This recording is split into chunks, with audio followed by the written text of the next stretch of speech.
enxerguei o que a maioria das pessoas prefere fingir que não existe. Desde muito nova, vejo sombras, vultos, coisas que parecem ter saído do fundo de um pesadelo. Entidades que carregam no olhar a dor de uma morte antiga, afogada, pesada. Mas nada se compara ao que está acontecendo agora. Há pouco tempo, me mudei com meus filhos para uma nova casa. Uma cidade pequena, não muito longe de onde morávamos antes. Nos primeiros 6 meses, tudo parecia normal. Silêncio, paz, mas algo estava esperando. Desde o primeiro dia, meu filho de 4 anos se recusou a dormir no próprio quarto. Dizia que via monstros. Achei que era só medo infantil, coisa de criança que ainda está aprendendo a lidar com o escuro. Mas eu estava errada. Ele começou a contar sobre uma casa onde ele ia quando dormia. Descreveu com detalhes a minha avó falecida, uma mulher que morreu 7 anos antes dele nascer e de quem eu nunca falei. Sabia o nome dela. Disse que meu pai, que faleceu há 1 ano e meio, também estava lá. E falou de irmãos que ele tinha lá, os meus 3 abortos espontâneos. Falou até dos nossos antigos cachorros de infância, Poncho e Léo. Ele descreveu os 2 perfeitamente e eu acreditei nele. Mas o que era tocante virou aterrorizante. Comecei a sentir algo prender meus tornozelos quando eu deitava, como mãos frias e anormais me segurando debaixo da cama. Mãos que não deveriam estar ali. Passos na madrugada, sussurros, reflexos se moviam rápido demais no vidro das portas. E então, o que parecia impossível começou a se mostrar. Vi um ser horrível, escondido entre os vãos do corrimão da escada, com a cabeça torcida, mãos esticadas como garras, um sorriso podre, maligno. Minha filha, de 13 anos, começou a vê-lo também. Um homem sem sombra, com mais de 1,80 m de altura, olhos vermelhos brilhantes e dentes afiados. Ele fica no quarto do meu filho. É a 2ª vez que ela o vê. E toda vez ele está parado, só observando. Uma noite eu estava sozinha na sala, no escuro, assistindo um filme. O único ponto de luz vinha da varanda. A lâmpada, como sempre, começou a piscar. Mas só pisca quando estou lá fora, nunca com os outros. Um arrepio subiu pela minha nuca. Senti que não devia olhar, mas olhei. No canto do teto havia algo, de cabeça para baixo. Um corpo torcido, pendurado, me observando. Vi tudo com nitidez por causa da luz da varanda. Fiquei congelada. Dias depois, meu filho viu o mesmo ser, mas viu o rosto dele. Disse que parecia um coringa do mal, um sorriso cortado, maligno, olhos vermelhos e aquele olhar que gela o sangue. E não é só aparição. Eu sinto o que isso está fazendo comigo. Minha raiva, meu humor, às vezes sinto que não são meus. Minha filha também está mudando. Agressiva, irritada, fechada. Mas é mais do que adolescência. É como se algo estivesse se alimentando da gente. Eu tentei proteger minha casa. Usei óleo ungido em todas as portas e janelas. Orei de manhã e de noite. Deixei páginas específicas da Bíblia abertas embaixo da cama das crianças. Coloquei ervas de proteção nos cantos de cada cômodo. Não está funcionando. Procurei a igreja católica da cidade. Disseram que viriam, mas ainda não vieram. Sei que tenho algo dentro de mim, uma força. Sempre vi coisas ruins, mas agora sei que preciso aprender mais. Tenho meditado, estudado, praticado o que posso, mas sinto que isso não é algo que eu possa enfrentar sozinha. Eu estou com medo do que pode acontecer se eu não agir logo.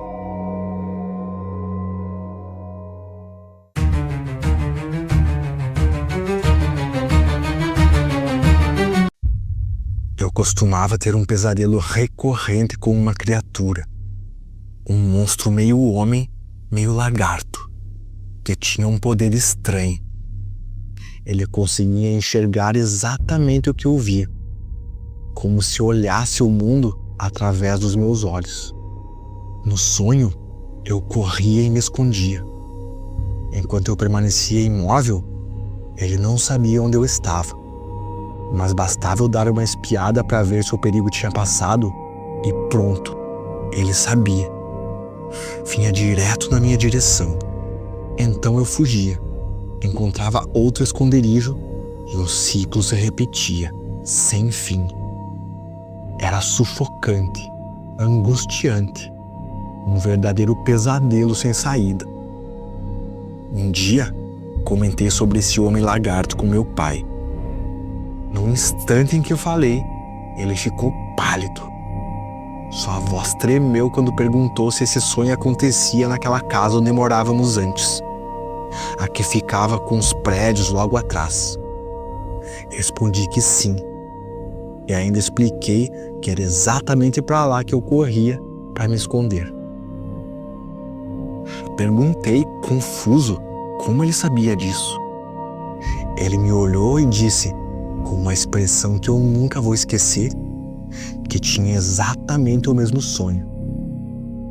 Não sei se foi o jeito que ele falou ou o silêncio pesado que ficou depois, mas até hoje me arrepio só de lembrar.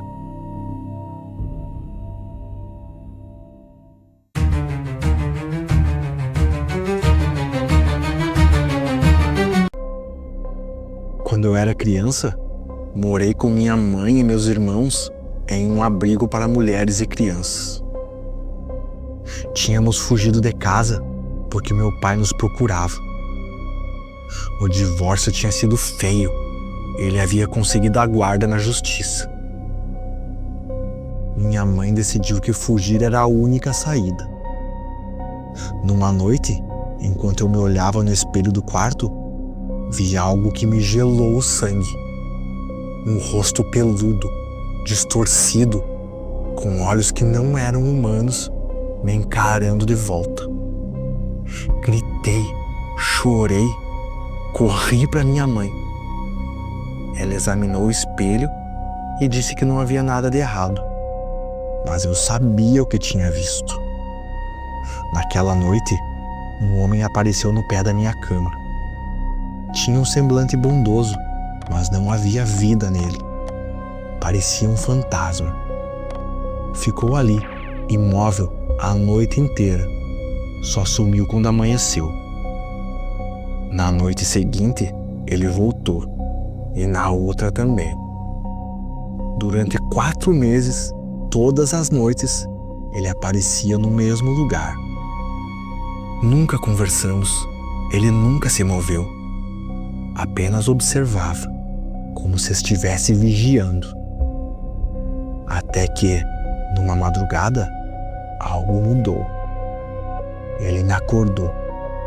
A surpresa foi tão grande que por um momento eu não consegui reagir.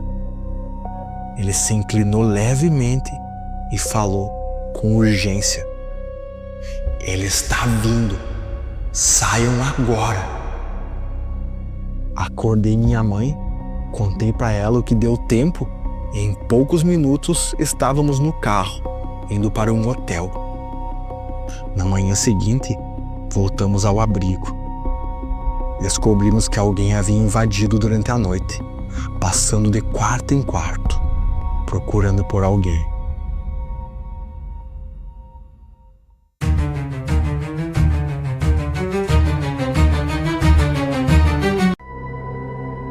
Alguns anos atrás, meu tio acordou por volta das 2 da manhã com o toque insistente do telefone ao lado da cama. Atendeu e ouviu a voz de um amigo, perguntando como ele estava. Conversaram um pouco, como velhos conhecidos que se reencontram, e então o amigo disse que estava em paz, que tudo era maravilhoso onde ele estava e que se sentia feliz. Meu tio, aliviado, respondeu que ficava contente em saber disso e se despediu. Mas, ao colocar o telefone de volta no gancho, despertou de repente e percebeu que estava sonhando. Na manhã seguinte, recebeu a notícia. O amigo havia sido assassinado por um intruso em sua casa, por volta da 1 da manhã.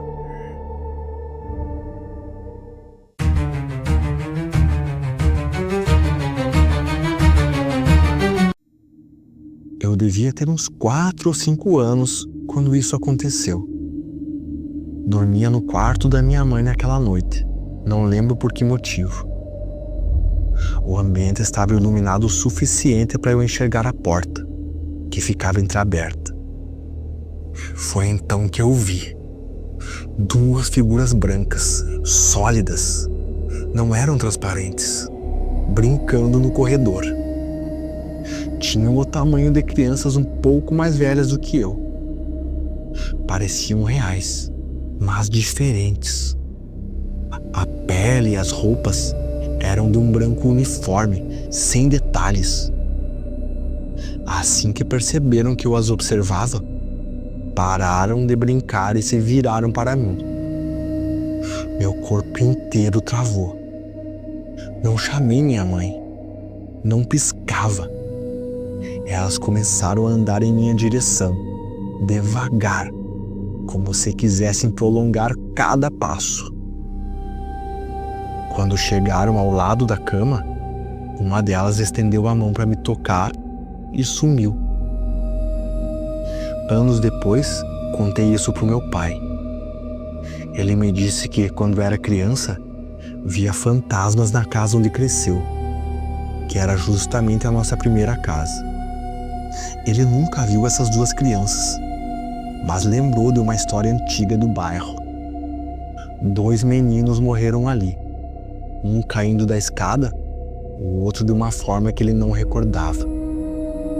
Talvez tenha sido imaginação de criança, mas até hoje eu lembro nitidamente da sensação de impotência, como se meus músculos simplesmente se recusassem a reagir.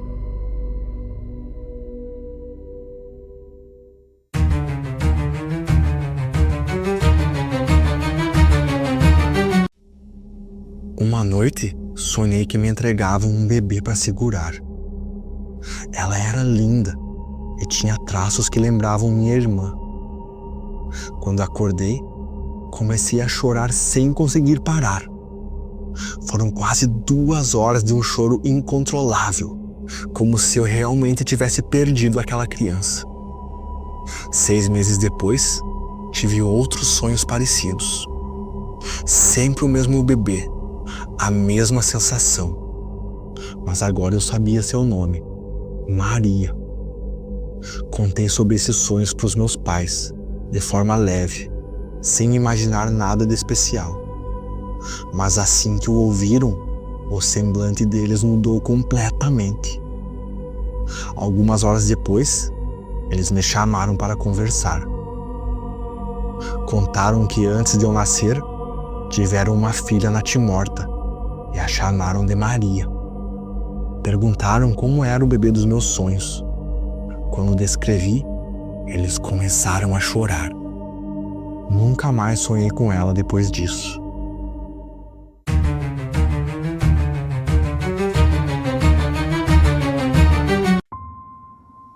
Uma tarde, na época da faculdade, cheguei das aulas e me joguei no sofá para comer alguma coisa. Depois do lanche, sem perceber, acabei pegando no sono. No sono, fui arrastado para um pesadelo sufocante. Uma criatura demoníaca, o rosto coberto de sangue, gritava no meu ouvido com uma força absurda, como se quisesse rasgar o ar. O som era tão alto que parecia vibrar dentro do meu crânio. Acordei com o coração disparado, tentando me convencer de que era só um sonho, e segui o dia. Mais tarde, meu colega de quarto chegou e foi direto para o quarto dele, enquanto eu continuava na sala. Tudo estava tranquilo, até que um grito cortou o silêncio, seco e desesperador. Corri pelo corredor, sentindo o estômago gelar, e encontrei ele parado, pálido, encarando o nada. Ele me olhou, ainda ofegante, e disse que tinha acabado de ver alguém com o rosto ensanguentado, caminhando do meu quarto até o banheiro.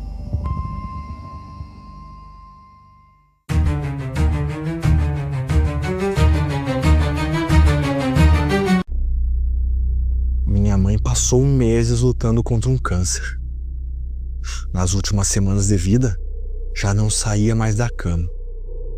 Eu e minha família nos revezávamos para cuidar dela. Logo no início, notamos que às vezes ela se assustava de repente, como se algo tivesse surgido diante dela sem aviso. No começo, ela não dizia o motivo, mas depois de alguns dias, acabou revelando. Via o companheiro dela, que já havia morrido anos antes, andando pela casa. Ela dizia que ele passava pelo corredor, aparecia na porta do quarto ou se sentava em silêncio no canto, apenas observando. Não era medo do que via, era o susto, o choque de vê-lo ali, como se estivesse vivo. Sempre reagia do mesmo jeito. Revirava os olhos e resmungava para ele parar de assustá-la. Achamos que eram alucinações causadas pela medicação, mas a enfermeira foi categórica. O remédio que ela tomava não causava esse tipo de efeito. As visitas dele foram quase diárias, até que ela foi transferida para o hospital, onde faleceu algumas semanas depois. E curiosamente, lá ele nunca mais apareceu. Até hoje, ninguém na família gosta de falar sobre isso.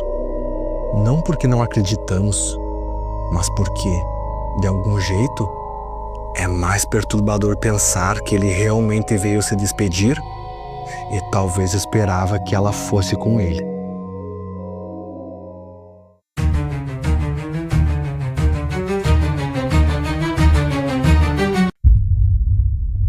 Quando eu era criança, morava numa casa cheia de presenças estranhas. Era como se cada canto guardasse um tipo diferente de assombração. Uma das minhas primeiras lembranças é justamente um desses encontros. Eu tinha uns 4 anos e estava parado no hall de entrada, olhando para a porta. Foi então que eu percebi 2 figuras diante dela, fixando o olhar em mim.